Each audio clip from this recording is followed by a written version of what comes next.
아이를 죽인 그날 밤 일은 영원히 내 가슴속에 각인되었다. 그날 이후 매일 밤에 눈을 감으면 내 삶에서 가장 어둡고 수치스러웠던 순간이 무한히 되풀이된다. 내 품에 안긴 생명력을 빼앗긴 세라의 무게와 그 아이를 차에서 꺼낼 때 내 심장의 무게가 떠오르면 조용히 눈물을 흘렸다. 우리 부부가 계획을 실행하기까진 몇 달이라는 시간이 걸렸고 그마저도 세라에게 비밀을 들켰을 때에 대한 대책이 없었던 상황이라 더욱더 힘들었다. 아침마다 출근길에 올라야지만 비로소 딸을 어떻게 죽일지 궁리할 수 있었다.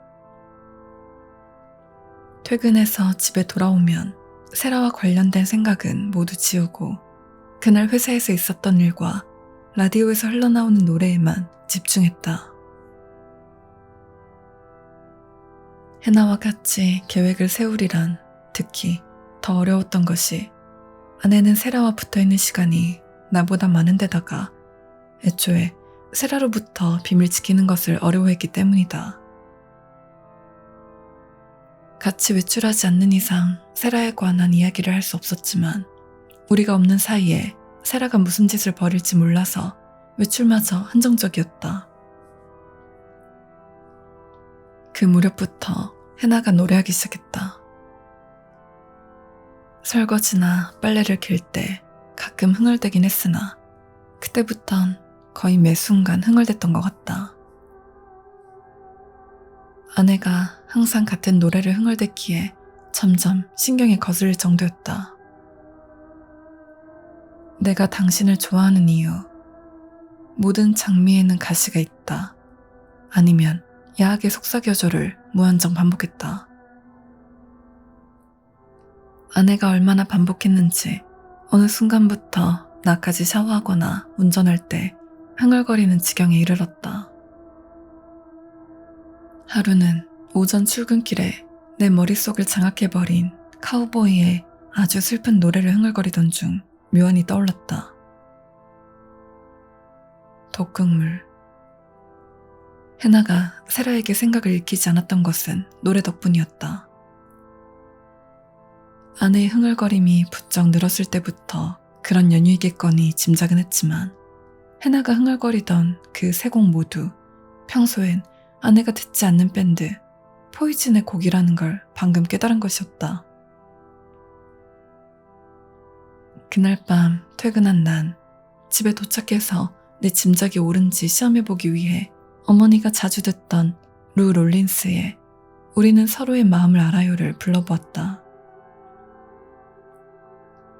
해나는 모르는 노래였지만 내가 코러스 부분에 달하자 순간적으로 바뀌는 눈빛만으로도 충분히 답이 되었다는 걸 알았다. 계속 노래에 신경 쓰면서 세라를 훔쳐봤다. 아이는 조용히 소파에 앉아 창밖의 밤하늘을 바라보고 있었다. 어딘가에 정신을 두고 온 듯 저렇게 있는 시간이 점점 늘어났다. 몇 시간이고 자세도 바꾸지 않은 채 자기 앞과 창문 사이의 빈 곳을 멍하게 쳐다보는 것이었다.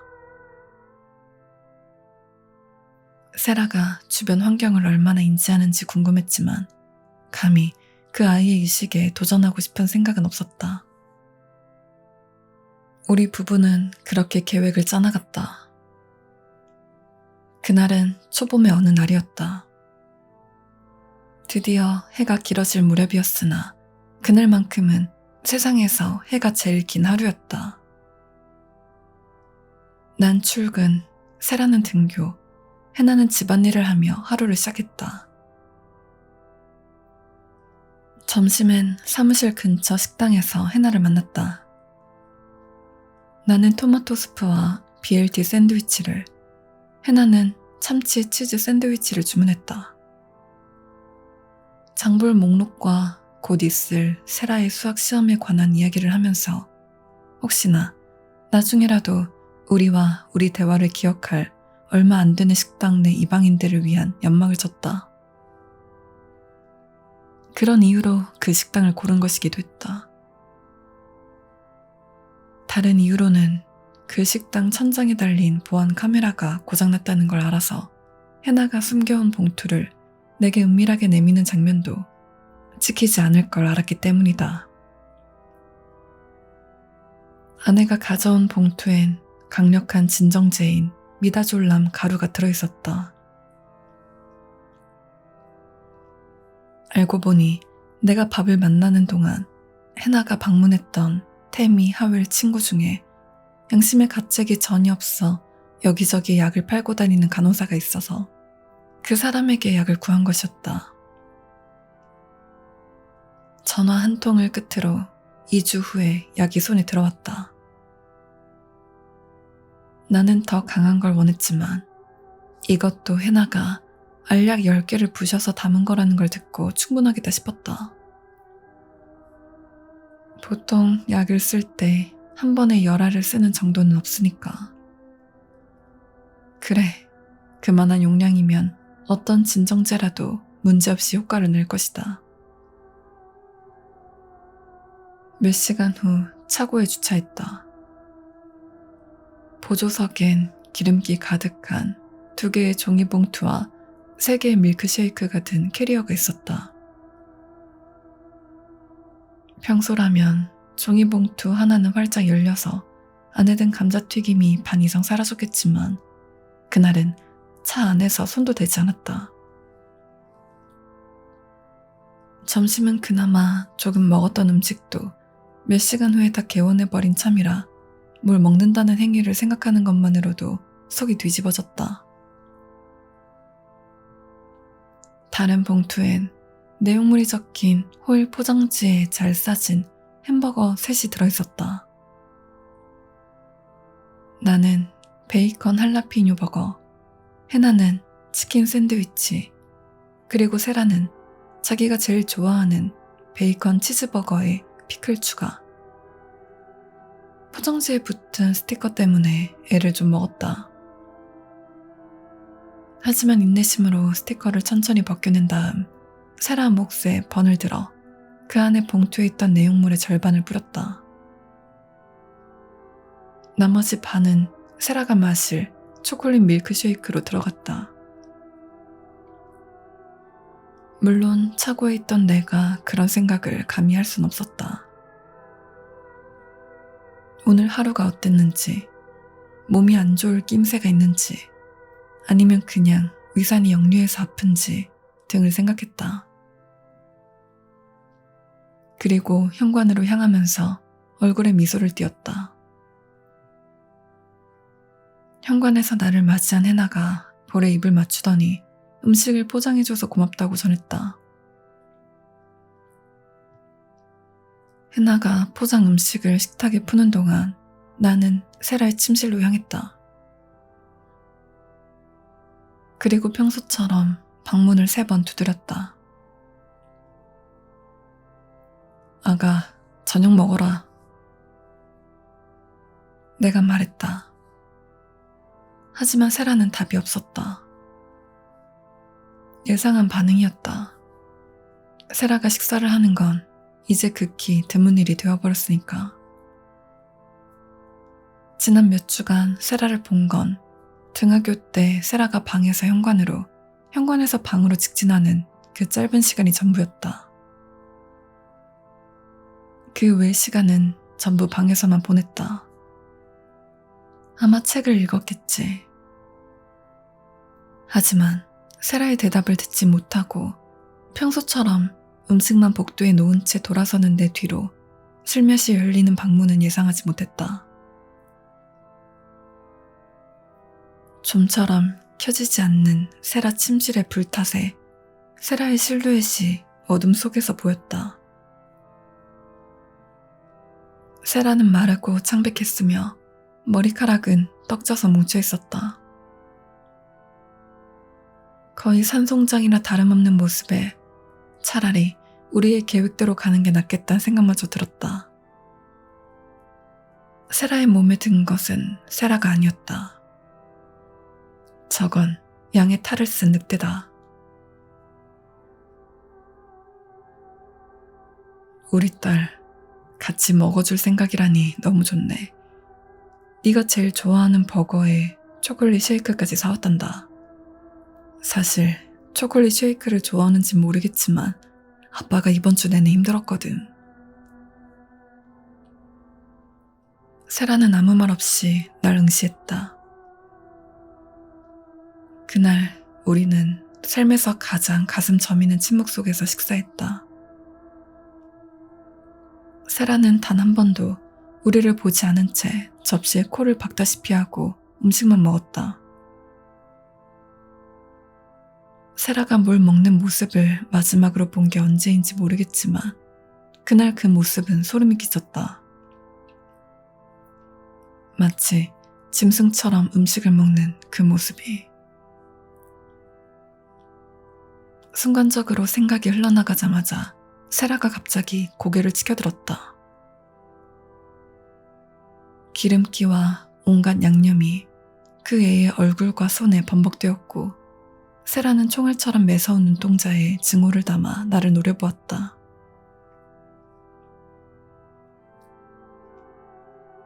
냅킨 줄까? 아무렇지 않은 척 물어봤지만 내 입에서 말이 나오는 순간 실패했다는 걸 알았다.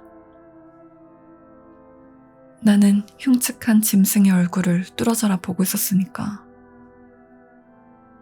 그 얼굴을 보고 있으면 있을수록 인간미가 점점 사라져간다.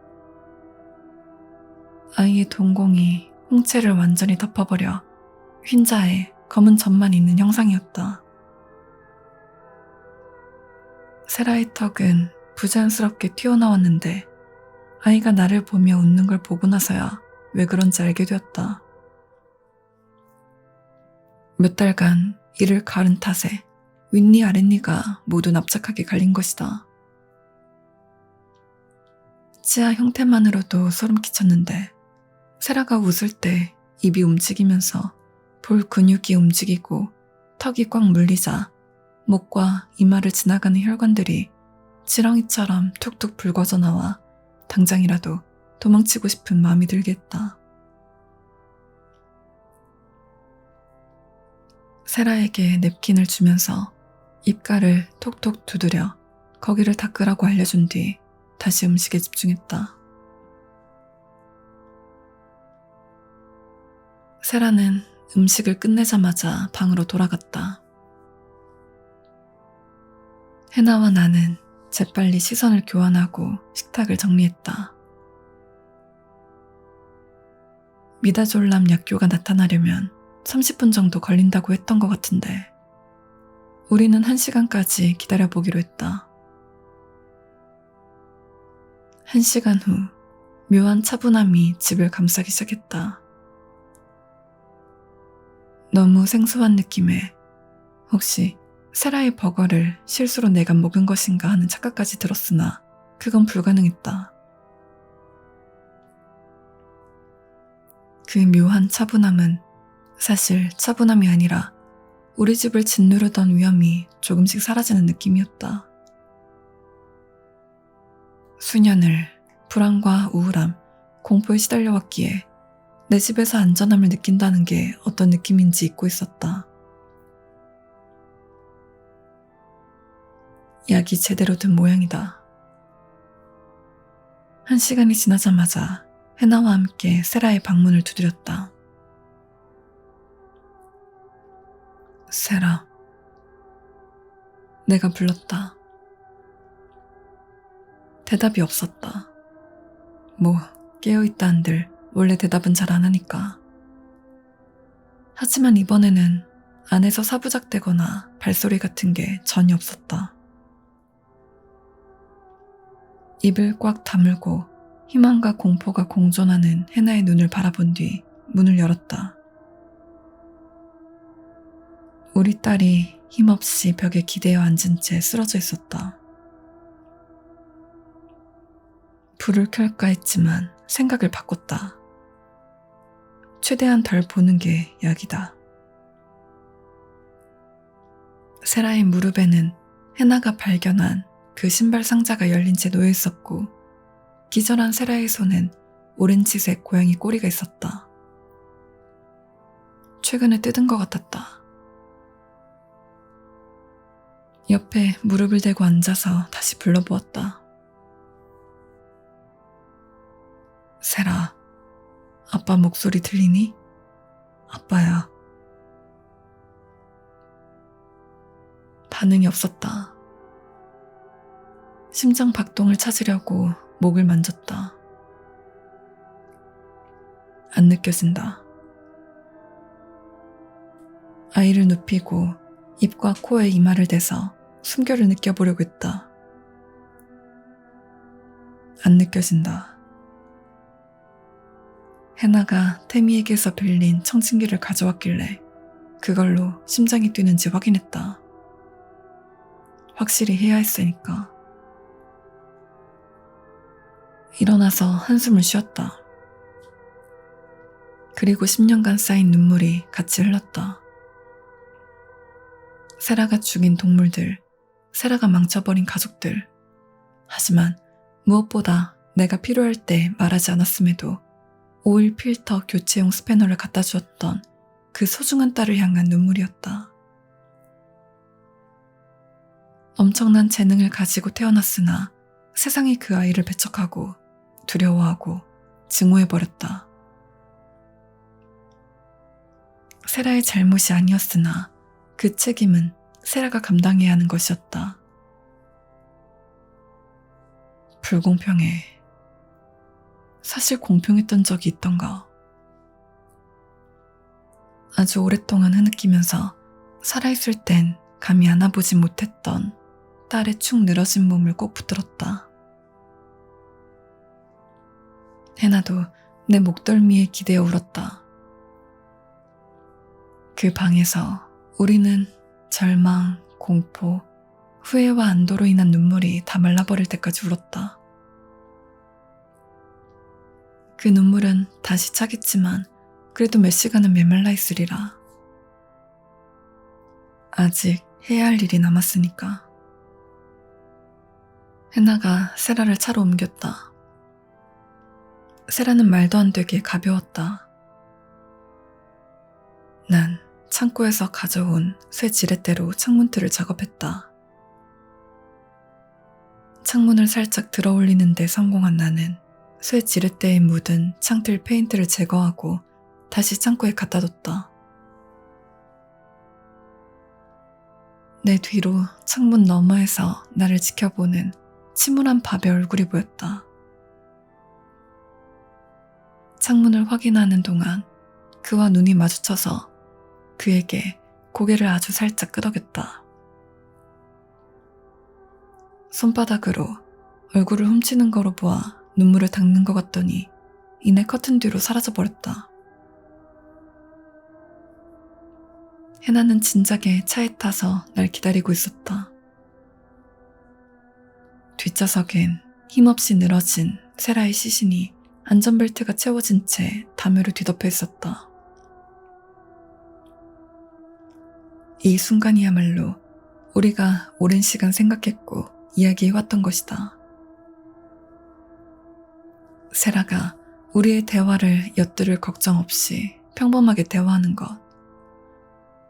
세라에게 투여한 진정제가 어떤 식으로 효과를 나타낼지 혹은 세라를 죽이는 일이 정녕 가능한 일이긴 한 건지 몰랐기에 해나가 세라를 뒷자리 안전벨트에 고정시켜 둔 것이었다. 세라가 갑자기 깨어나더라도 트렁크에서 깨어나는 것보단 뒷좌석에서 깨어나는 게 변명하기 더 쉽지 않겠는가. 그렇게 우리는 침묵 속에 2시간을 달려 레드 트레일러 트럭 휴게소를 지났고 이후 비포장 도로에 접어들었다가 1시간 후엔 길이 아예 사라진 사막을 달렸다. 우리가 원했던 장소에 다다르고 나서야 비로소 멈출 수 있었다. 그곳은 무너진 수직 갱도로 붕괴가 있을 당시 12명의 생명이 함께 파묻혀 이후 반세기 동안 방치된 곳이었다. 이 갱도는 그래피티 아티스트나 유령을 찾아다니는 사람들이 관심을 가질 정도로 크지 않았고 근처에 방치된 큰 건물이 있어서 사람의 손길이 닿지 않았다. 갱에서 기계를 올려보낼 때나 사용할 정도로 작았지만 체구가 작은 사람이라면 충분히 들어갈 수 있었고 한번 들어갔다간 영영 햇빛을 보지 못할 것 같은 그런 곳이었다. 멀찌감치 주차하고 돌아가며 세라를 업으면서 사슬과 출입금지 표시판이 걸린 울타리를 넘어 갱도로 향했다. 마침내 목적지에 도착한 나는 마지막으로 세라에게 인사를 하며 아이가 겪어야 했던 일 모두 미안하다고 전했다. 해나는 이미 펑펑 울고 있었지만 그나마 잘 가, 우리 딸, 엄마가 영원히 사랑해 라고 겨우 뱉어냈다. 나와 아내가 돌아가며 세라의 이마에 입을 맞추고 소중한 딸과의 만남을 영원히 마무리했다. 마무리했다고 믿었다. 밥의 사망 소식을 접한 순간부터 그 사실이 나를 강하게 짓눌렀다. 며칠 뒤 태미, 하웰의 소식도 마찬가지로 숨막히게 다가왔다. 그 외에도 내가 아는 이름들이 뉴스에 등장했다. 프레스턴의 아버지인 마크 자비스, 세라의 전 수학 교사인 로렌스 마셜, 점심시간에 세라의 머리카락에 씹던껌을 붙였다가 두 다리가 부러진 여자의 어머니인 이블린 게이츠. 이들 죽음에 세라가 조금이라도 관여했다면 전날 밤 아주 서둘렀으리라. 해나와 저녁을 먹으려 앉았는데 누군가가 현관을 두드렸다. 해나는 조용히 앉아있을 뿐이었고 나도 누가 온 것인지 짐작이 가지 않았다. 세라는 오후 내내 그랬듯이 자기 방에 있었고 먹고 남은 빈 접시만이 아이 침실 앞에 놓여있을 뿐이었다. 문을 열자 건너편에 사는 데이비드 피터슨이 잔뜩 긴장한 얼굴로 서 있었다. 여린 체구의 데이비드는 지난 20년을 회계사로 일했으며 할아버지 뻘은 아니더라도 그 나이대를 향해 가는 중이었다. 두꺼운 안경테와 앞가슴 주머니에 꽂힌 펜만 봐도 회계사였다. 안녕하세요, 데이브. 조금 놀란 내가 그를 맞이하며 말했다. 무슨 일이 있으세요? 꼭 물어볼 게 있어서 왔어요. 그가 말했다. 그의 목소리에는 저는 듣지 못한 떨림이 있었다. 네, 뭔데요? 데이비드가 침을 꿀꺽 넘기며 적절한 표현을 찾으며 뜸을 들였다. 그게 두 사람이 괜찮은지 전부터 와보려고 했어요. 그가 그렇게 말하고 나서야 그의 손에 들린 브라우니 접시가 보였다. 낸시가 만들었어요. 무슨 일인진 몰라도 이거 먹고 힘내라고요. 그가 미안해하듯 손을 들었다. 미안해요. 참견할 생각은 없었어요.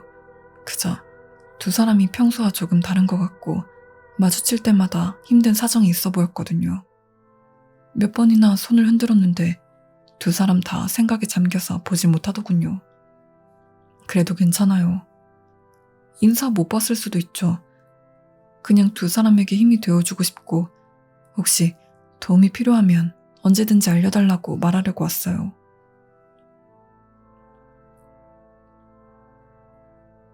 그의 말에 너무 감동해서 눈물까지 날 뻔했다. 고맙습니다, 데이브. 정말 사려 깊으시군요. 그에게 말했다. 그에게서 접시를 받아 들고 문을 닫으려는데 그가 나를 막았다. 한 가지 더 있어요. 그가 음모라도 꾸미는 듯한 낮은 목소리로 말했다. 내 뒤로 미약하게 복도 문 하나가 열리는 소리가 들렸다. 그의 목소리에 맞추어 나도 목소리를 낮추고 말했다. 뭔데요? 이상하게 들릴 걸 알아요. 그래도 내가 직접 본 거니까 말하는 거라는 걸 알아줬으면 해요. 가끔 댁 2층 창가에 웬 여자가 서 있는 걸 나랑 아내가 종종 봤어요. 순간 목이 바짝 마르는 기분이었다. 해나는 아닌 것 같아요. 우리가 본 여자는 굉장히 마르고 건강이 나빠 보였어요. 여기 다른 사람 더 사는 거 아니죠? 고개를 저었다. 네, 안 살아요. 그래서 걱정했어요. 데이브가 말했다. 내가 느낀 위험을 똑같이 느낀 것인지 데이브가 주변을 둘러보았다. 저 이제 정말 이상한 소리처럼 들리겠지만 이건 언제까지나 당신 부부를 정말 아끼는 마음에서 하는 소리라는 걸 알아줘요. 우리가 본 그 여자는 사람이 아닌 것 같아요. 그 여자 그냥 뭔가 이상했어요. 그 순간 데이브의 목이 말도 안 되는 방향으로 이상하게 꺾이더니 그가 들고 있던 브라우니 접시가 포장된 도로에 떨어지면서 산산이 조각나버렸다. 처음엔 아무 소리도 들리지 않았다. 그저 내 심장 소리와 엄청난 이명. 하지만 곧이어 귀가 찢어질 듯한 비명이 들렸다. 그 소리는 앞뒤로 들렸다. 우리 집에서, 그리고 건너편 집에서. 건너편에선 낸시 피터슨 부인이, 뒤에선 해나가 모든 걸 목격한 것이었다. 재빨리 문을 닫고 뒤돌았다. 역시 내 뒤엔 해나가 서 있었고 그 뒤로 세라가 두 번째 날 밤에 봤던 그 희죽대는 웃음이 가득한 얼굴로 서 있었다. 덕지덕지 뭉친 세라의 머리카락이 얼굴을 가렸지만 그런데도 광기 어린 초승달 모양의 입과 시체 같은 눈동자가 잘 보였다.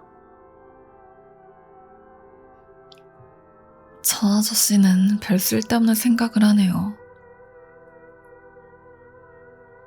세라가 몸이 건조한 톤으로 말했다. 항상 저런 생각을 하더라. 해나는 계속 비명을 질렀다. 아내는 손과 발을 덜덜 떨면서 세라와 나를 번갈아 보았고 아내의 눈빛만으로도 필요 이상의 말을 전달했다는 걸 깨달았다. 막을 도리 없이 그날 이후로 지금까지 있었던 모든 일이 뇌리를 스쳐가는 중이었고 그것은 아내의 종말을 불러올 것이다. 아내의 비명이 갑자기 멈췄다. 아니, 소리는 멈췄다. 해나의 목은 여전히 부풀었고 핏줄도 바짝 섰지만 소리만은 나오지 않았다. 세라. 아이를 불렀다가 곧이어 목소리를 잃고 바람 새는 소리만 들렸다. 엄마는 아빠처럼 잘 숨기는 편이 아니었어요. 안 그래요? 세라가 여전히 몸이 건조한 목소리로 물었다. 내가 생각을 잃지 못하게 노래를 불러댔지만 결국은 생각들이 틈으로 새어나오더라고요. 그리고 엄마가 꾸는 꿈들이 그게 무슨 소리냐? 목소리가 나오지 않아 생각으로 물었으나 어차피 아이가 읽으리라는 걸 알았다. 모르는 척 하지 마요, 아빠. 엄마가 다 말해줬어요. 그날 엄마가 내 음식에 약을 타고 날 사막에 버린 다음 세상 사람들에게 내가 실종됐다고 말한 거잖아요. 아빠 빼고 말이죠. 아빠도 엄마를 도운 거야. 아빠가 엄마를 도와서 나를 사막으로 데려가 거기서 썩으라고 버려두고 왔어. 세라가 눈을 감고 해나의 목을 붙들던 것을 풀어주자 아내가 최후의 괴성을 지르고 그대로 사라져버렸다. 프레스턴 자비스처럼 해나, 내 아내이자 세라의 엄마의 존재가 완전히 지워져 버렸다. 무릎이 꺾여 바닥에 앉아 울기 시작했다. 내게 천천히 다가온 세라가 무릎을 대고 앉더니 내 귀에 입술을 갖다 댔다. 아이의 숨결은 뜨겁고 불쾌했다. 썩은 고기 냄새는 나중에 그 아이 방에서 찾아낸 반쯤 먹힌 새의 사체 탓이었다. 프레스턴 부모의 기억에서 존재를 지워버린 것처럼 엄마를 지워버리진 않을 거예요. 아빠는 그럴 자격도 없으니까. 대신 엄마를 아빠 마음에만 남겨둘게요. 그것도 아빠가 잊었다는 것만 딱 알 정도로. 고개를 들자 마지막으로 그 아이와 눈을 마주할 수 있었다.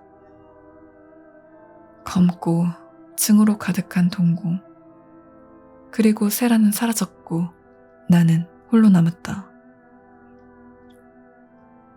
그때는 물론이고 집을 짓누르던 공포와 불안감이 사라지기까지 아주 오랜 시간 그 생각을 접어두었다. 하지만 모든 게 거쳤다고 느껴졌을 때 후회와 사랑이 화물 기차처럼 강하게 나를 들이받았다. 아내는 세라를 완전히 차단하지 못했고 본인도 알았을 것이다. 세라를 진실로부터 떼어놓을 수 없었지만 모든 진실을 알게 두지는 않았다. 아내는 나에게 기회를 주기 위해 세라를 속였다. 해나 본인이 이 모든 일을 지휘했으며 돌이킬 수 없는 상황이 되었을 때 나를 끌어들인 것처럼 꾸몄다. 내가 무슨 가치가 있다고. 어쨌든 경찰이 출동해서 현관에 쓰러져 있던 데이브의 시신을 수습해갔다.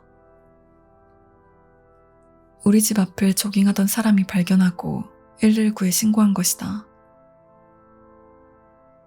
낸시는 모든 것을 목격하고 데이브가 쓰러질 때 그의 이름을 울부짖었음에도 불구하고 경찰에 진술할 땐 남편이 이웃집에 브라우니 주러 가는 것을 본 게 마지막이라고, 어째서 남편이 이웃집 현관에 쓰러져 있는지 알지 못한다고 했다. 세라의 능력을 잘 알았던 나는 낸시의 말을 믿었다. 아마 세라가 주는 일종의 배려일지도 모른다. 호흡할 때마다 아내의 기억이 조금씩 사라지는 것을 느낀다. 내 마음속 깊은 어딘가에 아내의 기억이 있다는 걸 알지만 아내와 관련한 것을 떠올리는 것이 점점 더 어려워진다. 마치 간밤에 무슨 꿈을 꿨는지 기억하려고 애쓰는 기분이다. 아내의 얼굴이 점점 왜곡되고 흐리게 변해갔고 첫 키스, 첫 데이트, 결혼식 첫날 밤 등 함께한 추억이 절대 거둘 수 없는 안개에 가려졌다. 세라는 다른 사람들처럼 사라진 게 아니다. 그 아이가 멀리 있다고 해도 그 기운이 느껴졌고 그 애가 집에 오는 건 시간 문제다. 갑자기 사랑하는 사람의 얼굴이 기억나지 않는다면, 침실에 혼자 앉아 있는데 뒷목이 간질간질하다면, 한밤중에 엄청난 공포에 깨어난다면 그건 세라가 찾아온 거니까 꼭 생각을 잘 감추도록 해라. 그 아이는 항상 듣고 있으니까.